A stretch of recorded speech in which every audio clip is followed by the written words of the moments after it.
जम्मू कश्मीर में चंद दिनों से सोशल मीडिया पर एक वीडियो खूब वायरल हो रहा है। इस वीडियो में देखा जा सकता है कि एक सीआरपीएफ जवान फालिज के शिकार एक बच्चे को अपने हाथों से खाना खिला रहा है। ये वाकया श्रीनगर के हसास डाउनटाउन इलाके का है। इस सीआरपीएफ जवान की पहचान इकबाल सिंह के तौर पर हुई है। इकबाल सिंह सीआरपीएफ की 49वीं बटालियन से मुंसलिक है। इकबाल पुलवामा में हुए हमले में बचने वाला जवान है, जिसमें 40 सीआरपीएफ जवान शहीद हुए थे।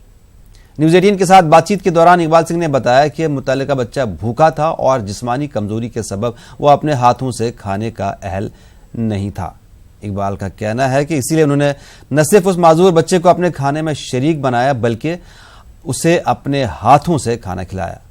इकबाल का कहना है कि ज़रूरतमंदों की मदद करना उनका अव्वलीन फरीज़ा है। इकबाल ने कहा कि कश्मीर के लोगों की मदद करने से उन्हें काफ़ी खुशी महसूस होती है। इस इक़दाम के लिए जहां इकबाल की सोशल मीडिया पर खूब पजीराई की जा रही है, वहीं सीआरपीएफ के आईजी रविदीप शाही ने उन्हें नकद इनाम से भी नवाजा है और उन्हें डीजीज मेडल के लिए भी उनके नाम की सिफारिश की है।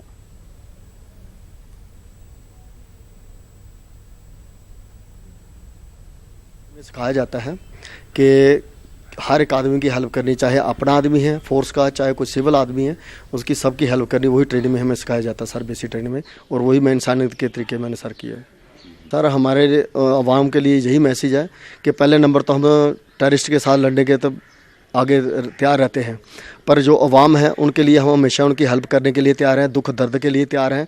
किसी भी time any time CRP 49 battalion में कार्य करता हूँ और हौलदार ड्राइवर इकबाल सिंह मेरा नाम है सर। किसी टाइम भी इनको ज़रूरत पड़े अवाम को, हम इनकी हेल्प करने के लिए तैयार हैं सर।